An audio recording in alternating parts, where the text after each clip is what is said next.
নমস্কার বন্ধুরা, আমি তানিয়া। আজও আপনাদের ঘুরতে নিয়ে যাব দেবভূমিতে।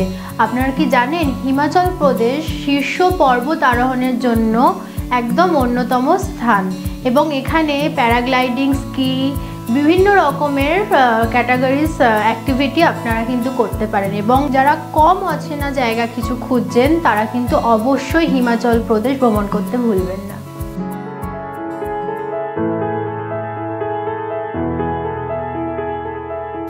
গত পর্বে আমরা হিমাচল প্রদেশের ইতিহাসের বিবৃতি দিয়েছিলাম, কারণ ইতিহাসটা জানা থাকলে সেই জায়গায় ঘোরার মজাটাই আলাদা হয়ে দাঁড়ায়। এই পর্বেও আমরা ইতিহাসের পাতা ঘেঁটে আপনাদের কিছু শোনাবো এবং এই হিমাচল প্রদেশের কোন কোন জায়গা প্রসিদ্ধ আপনারা তা জানতে পারবেন। কলকাতা থেকে হিমাচল প্রদেশের দূরত্ব 1846.9 কিলোমিটার। ট্রেনে যেতে সময় লাগবে প্রায় 35 ঘন্টা। বলা বাহুল্য, 1976 সালে যোদ্ধা উপজাতি গোর্খারা নেপালে ক্ষমতায় আসে। তারা তাদের সামরিক বাহিনীতে একত্রিত করে রাজ্যসীমা বৃদ্ধিতে মনোনিবেশ করেন।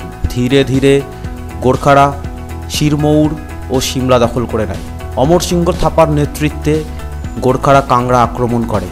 1906 সালে একাধিক স্থানীয় শাসকের সহায়তায় তারা কাংড়ার শাসক সংসারচন্দ্রকে পরাজিত করতে সক্ষম হয়। যদিও গোর্খারা কাংড়া দুর্গ দখল করতে পারেনি। এই দুর্গটি 1909 সালে মহারাজা রঞ্জিত সিংয়ের অধিকারে আসে। পরাজিত হয়ে গোর্খারা দক্ষিণে রাজ্য বিস্তারে মনোনিবেশ করেন। পরে রাজা রাম সিংহ রঞ্জিত সিংহকে পরাস্ত করে শিবা দুর্গ জয় করেছিলেন। ফলে অ্যাংলো শিখ যুদ্ধের সূচনা হয়। তরাই অঞ্চলে ব্রিটিশদের সঙ্গে তাদের প্রত্যক্ষ সংগ্রাম শুরু হয়। এরপরে ব্রিটিশরা তাদের শতদ্রু তীরবর্তী অঞ্চল থেকে বিতাড়িত করে। এরপরেই ব্রিটিশরা ধীরে ধীরে এই অঞ্চলে শাসন কর্তৃত্ব দখল করে নেয়। ব্রিটিশ সরকারের রাজনৈতিক, সামাজিক, অর্থনৈতিক, ধর্মীয় ও সামরিক নীতির প্রতিক্রিয়ায় মহাবিদ্রোহ সংঘটিত হলেও হিমাচল অঞ্চলের অধিবাসীরা ভারতের অন্যান্য অঞ্চলের মতো রাজনৈতিকভাবে সক্রিয় হয়ে ওঠেনি, বরং অধিকাংশ ক্ষেত্রেই তারা ব্রিটিশদের সঙ্গে সহযোগিতাই করেছিল। কেউ কেউ আবার মহাবিদ্রোহ দমনে ব্রিটিশদের সাহায্যও করেছিল। এ তো গেল হিমাচল প্রদেশের ইতিহাস। কিন্তু আপনারা এই হিমাচল প্রদেশে কখন আসবেন, বছরের কোন সময়ে আসবেন, কত টাকাই বা খরচা হবে, কোন সময়ে আসলে কোথায় থাকবেন, এই সবই পাবেন আমাদের এই পর্বে।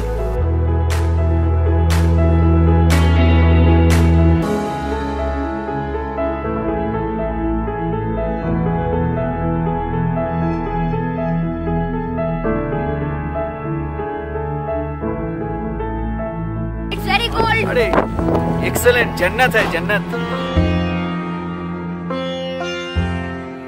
হিমাচল প্রদেশের 15টি ঘুরতে যাওয়ার জায়গার নাম হলো কুলু, মানালি, শিমলা, ধর্মশালা, কাসাউলি, বীরবিলিং, মালানা, ডালহাউসি, স্পিতি, তাবু কাজা, কাসল, খাজিয়ার, মাসোবরা, পালমপুর, কিন্নৌর, কুফরি, চাইল।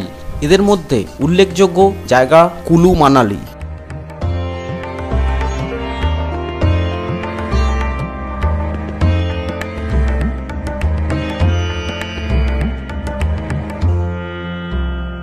হিমাচল প্রদেশ ঘুরতে যাওয়ার সবথেকে ভালো সময় হলো মে থেকে জুন, জুলাই এবং নভেম্বর থেকে জানুয়ারি। 4 থেকে 5 দিন সময় হাতে নিয়ে এই হিমাচল প্রদেশে ঘুরতে এলে সবথেকে ভালো হয়।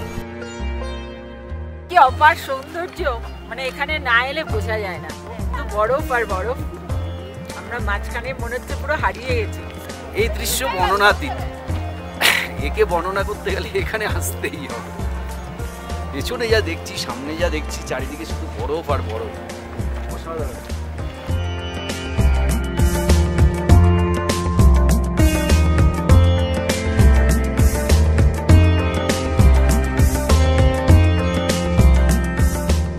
আইস আইস এভরিওয়্যার।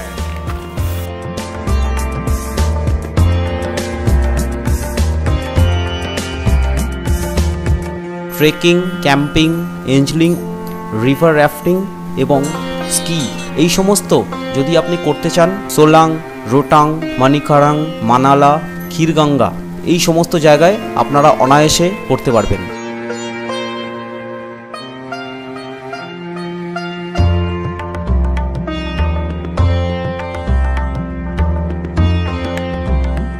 পথে যেতে যেতে অনেক মনেস্ট্রি চোখে পড়ল।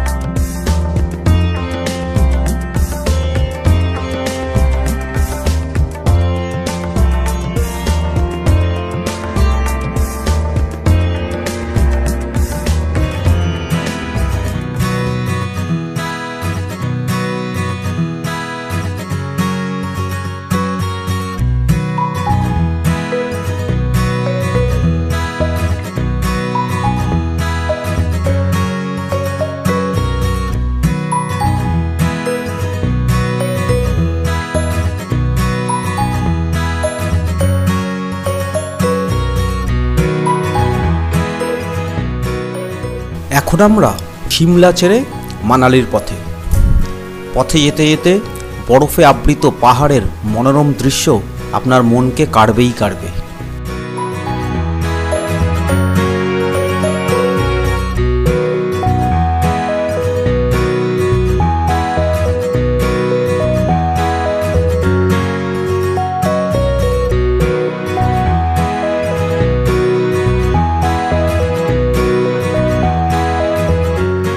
আমরা এসে পৌঁছলাম মানালিতে নামতেই চোখে পড়ল এক বিরাট মনেস্ট্রি।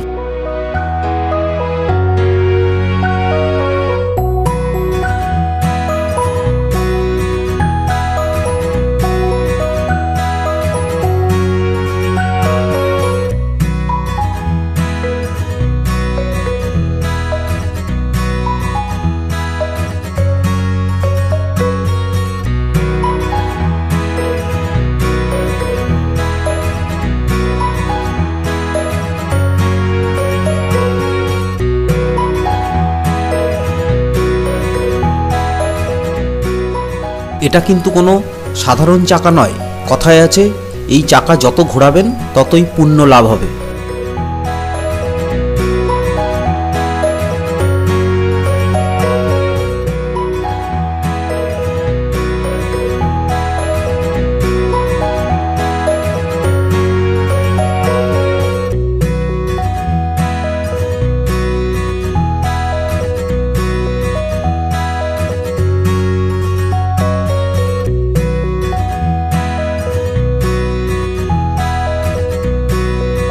এটা এখানকার একটা আঞ্চলিক উৎসব।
যারা একবারও দেবভূমি অর্থাৎ হিমাচল প্রদেশ ঘুরে আসেননি তারা অবশ্যই একবার ঘুরে আসুন। পাহাড় এবং বরফের মনোরম সৌন্দর্য দেখতে হলে দেবভূমিতে আসতেই হবে।